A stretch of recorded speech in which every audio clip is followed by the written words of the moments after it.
5 sebab kenapa kita ataupun anak kita kena belajar silat.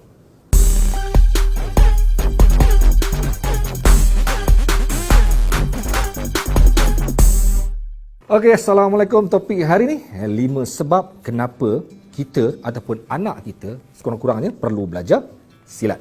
Baik, saya dah post satu status dekat Facebook saya berkenaan dengan kenapa kita kena belajar silat ataupun anak kita kena belajar silat. Dan apabila saya post, banyak komen yang saya terima, antaranya daripada mereka yang dah pun berada dalam bidang silat, dan komen-komen mereka memberi pelbagai feedback yang berbeza. Antaranya yang mengatakan yang menyentuh tentang disiplin, tentang silaturahim, tentang tubuh badan yang sihat. Ada yang kata mak suruh, ada yang kata dulu masuk silat sebab nak cari ilmu kebatinan kan. Ada yang kata nak mendisiplinkan diri, senaman untuk tubuh yang kuat dan sebagainya. Sekurang-kurangnya ada basic tahanan diri. Dan juga ada yang menyentuh tentang pusaka kita, maruah kita, bangsa kita, budaya kita dan sebagainya. Dan juga tak kurang ada yang menyentuh tentang bagaimana untuk mendekatkan diri kita dengan Allah Subhanahu Wa Taala. Baik, saya rangkumkan semua sekali, semua komen-komen ini kepada hanya 5 sebab yang saya kira sebab dominan kenapa kita kena pastikan anak kita sekurang-kurangnya belajar silat, ataupun kita sendirilah yang kena belajar silat. Sebab yang pertama sekali, yang pertama ialah tentu sekali ramai orang. Yang pertama dia kata pertahankan diri. Untuk mempertahankan diri kita daripada sebarang ancaman, daripada sebarang mara bahaya. Kurang-kurangnya boleh menjaga diri kita. Baik, ini satu isu yang saya kira perlu diberi perhatian. Baik, kenapa saya kerja dalam bidang media? Saya melihat pelbagai senario, pelbagai situasi yang berlaku ketika ini bukan perkara yang enteng. Dulu zaman kita, zaman sekitar 80-an, 70-an, 60-an, orang sekitar mempertahankan masyarakat dengan cukup kuat. Wanita zaman tu, kalau dia keluar rumah, kalau ada orang kacau, lelaki sekitar dia akan protect dia, akan defend dia. Tapi zaman sekarang, kadang-kadang kalau berlaku sesuatu di hadapan kita sekalipun, kita buat je. Kita malah ada yang gelak, ada yang ambil kamera rakam lagi. Menunjukkan betapa zaman sekarang protection diri tidak lagi dilindungi oleh orang lain. Kita kena pertahankan diri sendiri. Malahan perempuan antara kaum ataupun jantina yang berdepan dengan risiko diganggu oleh pelbagai anasir luar. Dan kita bukan nak suruh anak kita bergaduh, bukan nak suruh anak kita berlawan, jadi kuat sebagainya. Tidak. Tapi sebenarnya silat mengajar anak kita sekurang-kurangnya tahu, sekurang-kurang paling bodoh pula bila orang pegang dia boleh kilas lari. Jadilah itu orang panggil ilmu pertahan diri, ilmu bela diri, ilmu menyelamatkan diri. Ini yang kita tekankan dalam silat. Dan kita nak anak kita tahu bagaimana nak melepaskan diri lari sekurang-kurangnya. Ini tak kena pegang, lembik, pengsan, apa tak dapat. Dan akhirnya dirogol, dicabul dan sebagainya. Ini yang saya kira sebab pertama kenapa kita kena pastikan anak kita belajar silat, pertahankan diri. Baik, sebab kedua, silat mendisiplinkan anak-anak kita. Ini bukan sembang kosong. Saya bekas guru sekolah, saya juga seorang guru silat. Saya telah ada pengalaman buka silat di sekolah. Betapa saya lihat mereka yang menyertai silat, daripada seorang yang nakal, daripada seorang yang bermasalah, boleh berubah sekurang-kurangnya. Dia orang ni segan untuk buat benda yang bukan-bukan. Saya pernah buka silat di Felda sekitar tahun 2002. Ketika itu ada satu kumpulan anak-anak muda yang memang sukar dikawal. Yalah, orang Felda ni, dia orang ni kadang-kadang dengan dadahnya, dengan pergaduhannya, dengan curi dan sebagainya, mereka masuk silat dan mereka boleh berubah sekurang-kurangnya takut ataupun segan untuk membuat perkara yang bukan-bukan, kerana mereka ni dah diasuh dalam satu kelompok yang orang kata patuh kepada arahan guru. Ini yang sebenarnya ditekankan dalam silat, dan ini sebenarnya elemen utama yang menyebabkan kita boleh ambil peluang daripada disiplin yang ada dalam silat untuk diserapkan pada anak-anak kita. Dan ini antara saya kira sebagai sebab kedua yang penting kenapa kita perlu pastikan anak kita belajar silat. Sebab yang ketiga, budaya kita. Come on anak Melayu. Come on orang Melayu. Dekat Korea, seni taekwondo diagung-agungkan. Dekat Thailand, Muay Thai, nama pun Muay Thai, Thai diagungkan. Dekat tempat lain, di China dengan Wing Chun-nya, dengan Kung Fu dan sebagainya. Tapi dekat Nusantara, dekat tanah Melayu ni, apa yang ada?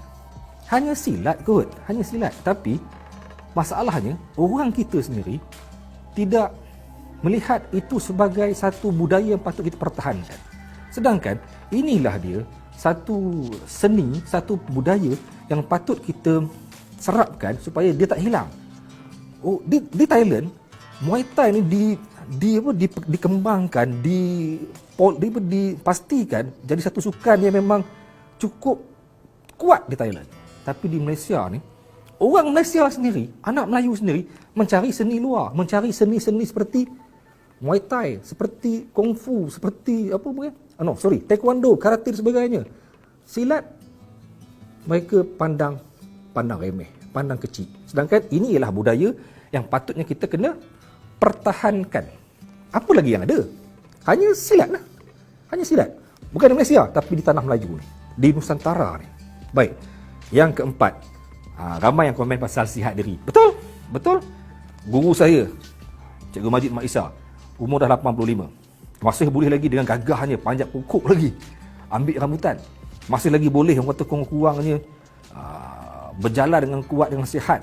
Malah kita tengok ramai guru-guru silat yang sampai umur je 60-an, 70-an masih lagi gagah dan sihat.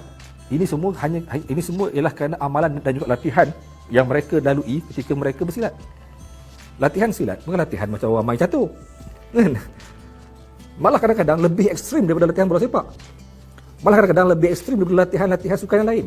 Mereka melibatkan satu latihan kardiovaskular, jantung, melibatkan latihan tubuh badan, latihan flexibility.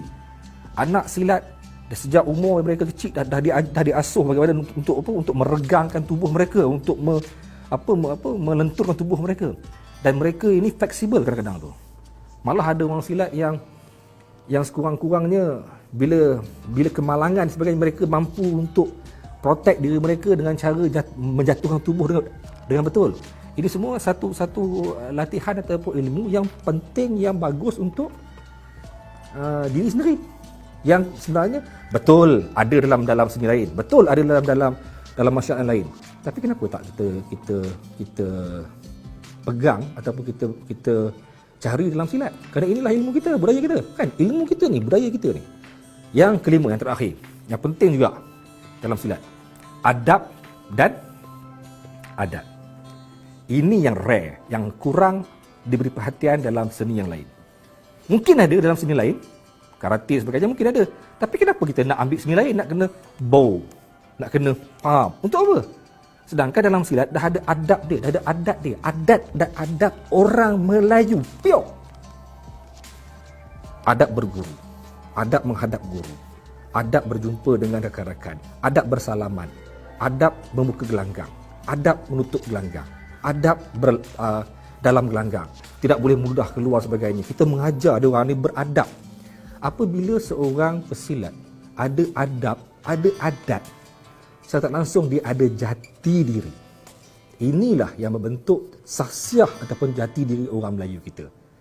Ramai orang silat, kalau dia berpegang pada amalan silat dia, kalau dia berpegang kepada karakter pesilat dia akan hidup dalam lingkungan adat yang kuat.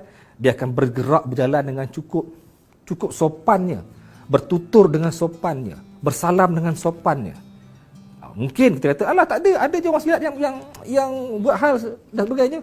Itu peribadi dia. Dia tak diajar begitu. Guru dia tak ajar begitu. Kalau ikut kaedah silat yang betul, guru dia mengajar dia beradab dan beradat. Guru tak pernah mengajar anak silat bergaduh. Guru tak pernah mengajar anak silat bertengkar, merompak, jadi gangster sebagainya, tak ada. Guru mengajar anak silat mempertahankan diri, jangan menyerang orang, membela diri kecuali kecuali disakiti ataupun kecuali diancam. Itu yang saya belajar daripada guru saya, Datuk Majid Mat Isa. Jadi itu antara 5 sebab utama kenapa kita kena belajar silat dan kenapa kita kena pastikan anak kita juga belajar ilmu persilatan. Jadi jangan lupa lepas tengok video ni, komen. Mungkin ada yang anda rasa tak betul, mungkin ada yang anda rasa macam tak cukup, tak sempurna apa yang saya huraikan pada hari ini. Mungkin anda rasa isu-isu ini perlu diberi lebih perhatian, atau anda setuju saya. Jangan lupa subscribe, jangan lupa like, jangan lupa komen, dan jangan lupa share video ini. Kerana ia mungkin saya tak betul, mungkin saya betul, dan mungkin video ini memberi manfaat kepada ramai orang di luar sana.